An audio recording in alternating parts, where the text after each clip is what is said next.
तो ये मेरा ज्वाइनिंग लेटर है, ठीक है। ये बाई पोस्ट आया था, ठीक।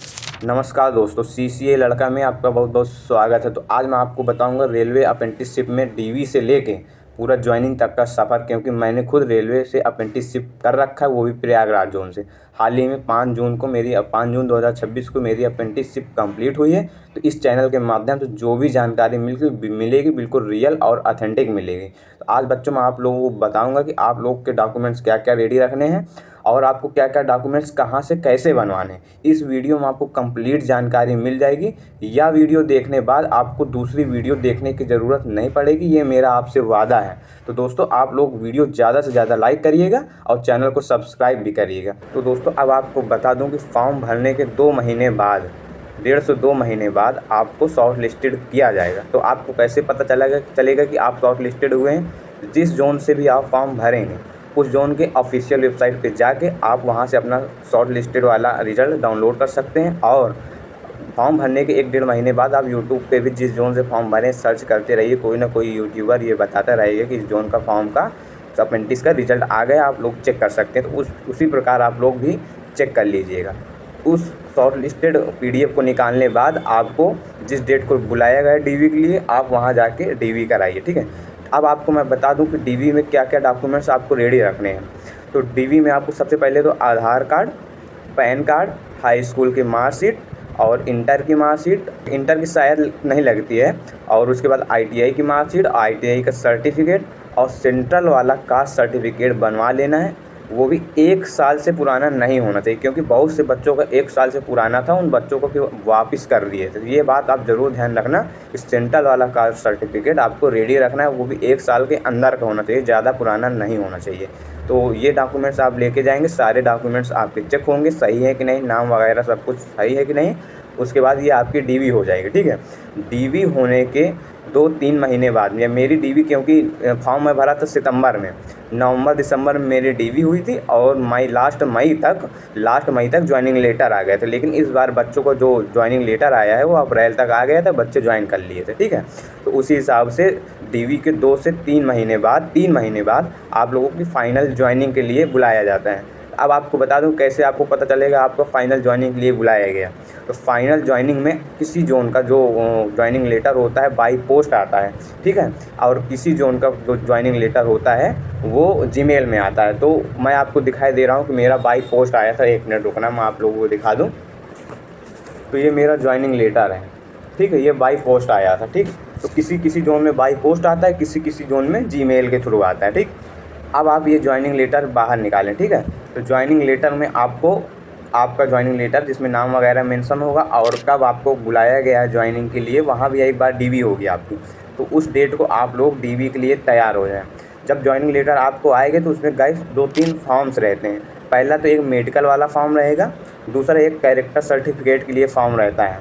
तो अब आपको मैं बता दूं दोस्तों कि एक कैरेक्टर सर्टिफिकेट के लिए फॉर्म रहता है। तो अब मैं आपको बताऊंगा कि जो कैरेक्टर वाला सर्टिफिकेट होता है, ठीक है, उसमें आपको 2 गेस्टेड ऑफिसर से साइन कराने होते हैं। पहला गेस्टेड ऑफिसर में आप अपने ITI वाले प्रिंसिपल से करा लें। दूसरे गेस्टेड ऑफिसर में यदि आप ब्लॉक से हैं, गांव से बिलोंग करते हैं, तो अपने ब्लॉक में जाके वीडियो से भी साइन करा सकते हैं। नहीं तो आप यदि शहर में हैं, आपके यहाँ नगर पालिका नगर पंचायत रहता है, तो वहाँ आप AE से भी साइन करा सकते हैं। या तो आप अपने डिस्ट्रिक्ट के तहसीलदार से भी साइन करा सकते हैं, या जो पशु वाला जो डॉक्टर होता है, पशु वाला, ठीक है, सरकारी डॉक्टर, उससे भी आप साइन करा सकते हैं। ये तो हो गई गेस्टेड ऑफिसर के साइन कैसे करवाएंगे, किन किन से करा सकते हैं। तो क्योंकि ये बच्चा बहुत ज़्यादा परेशान रहता है कि हमें कहाँ कहाँ साइन कराने होंगे कैरेक्टर सर्टिफिकेट में। साइड में आपको दिखा दूँगी इस प्रकार का कैरेक्टर सर्टिफिकेट रहता है। ये आपको जो जीमेल में या बाई पोस्ट आता है ज्वाइनिंग लेटर, उसी में अटैच रहता है फॉर्म, ठीक है।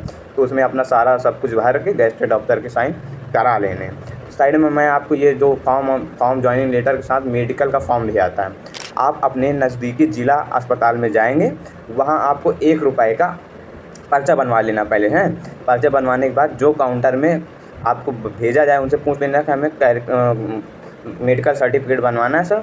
तो आप लोगों को वो ऊपर बता देंगे ऑफिस, वहाँ चले जाइए। तो हर आई वाला डिपार्टमेंट, ER वाला डिपार्टमेंट और जो जो डिपार्टमेंट है हर डिपार्टमेंट में आपको जाके चेकअप करवाना है और वो लोग उसी रिपोर्ट में उसी फॉर्म में आपके अपनी साइन और क्या क्या रिपोर्ट है वो सारा मेंशन कर देंगे। साइड में मैं आपको अपना दिखाई दे रहा हूँ, वैसा ही आप लोग का भी रहेगा, ठीक है।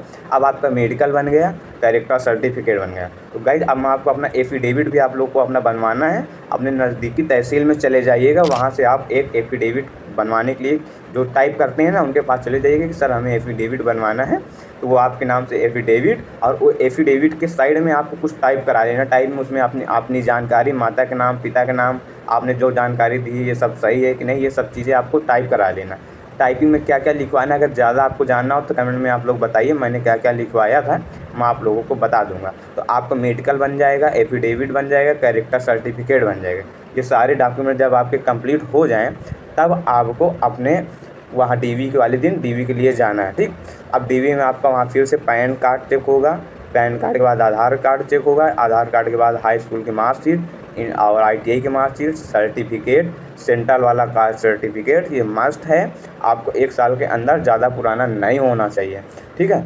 उसके बाद आपको ये कैरेक्टर सर्टिफिकेट, मेडिकल वाला सर्टिफिकेट, एफिडेविट, इतनी चीज़ें आप लोगों को जमा कर देनी है। जमा करने के बाद सब लोगों को जो ज्वाइनिंग लेटर है किसी को शेड में भेज दिया जाएगा, किसी में वहीं ऑफिस में लगा लिया जाएगा, सबको अलग अलग जगह भेज दिया जाएगा। सब लोगों को जहाँ जहाँ भेजा जाएगा उसके बाद आपको अप्रेंटिस वाले पोर्टल पे रजिस्ट्रेशन करवाएंगे, लॉगिन वगैरह करवा के आपका कॉन्ट्रैक्ट जनरेट होगा। उसके बाद आप लोगों को सेक्शन अलॉट कर दिया जाएगा। तो ऐसे ही मेरे साथ हुआ था, तो मैं आपको पूरी जानकारी बता दिया हूँ। फिर से अगर थोड़े बहुत डॉक्यूमेंट्स चेंज हो रहे हैं या कुछ नया रूल हो रहा है तो आप लोग भी कमेंट में बताइएगा। बाकी मैं जो भी जानकारी दिया हूँ बिल्कुल रियल और ऑथेंटिक दिया हूँ और नई जानकारी दिया हूँ अपने एक्सपीरियंस के साथ। आप लोगों को कोई भी जानकारी चाहिए तो कमेंट में आप लोग बताइए, मैं आपको सारी जानकारी प्रोवाइड कर दूंगा या प्रोवाइड करने की कोशिश करूंगा। तो अप्रेंटिस से रिलेटेड आपको कोई भी जानकारी चाहिए, कुछ भी A to Z, मैं आपको कमेंट में बता दूंगा, आप लोग मुझसे पूछिए ज़रूर, ठीक है। तो मिलते हैं अगली वीडियो में। कैसे लगा वीडियो? अगर वीडियो से मेरी हेल्प मिली हो तो कमेंट में लाइक, चैनल को सब्सक्राइब, सब कुछ लाइक वगैरह जितना जो करना हो सब कर देना, और ज़्यादा से ज़्यादा दोस्तों के साथ वीडियो शेयर कर देना।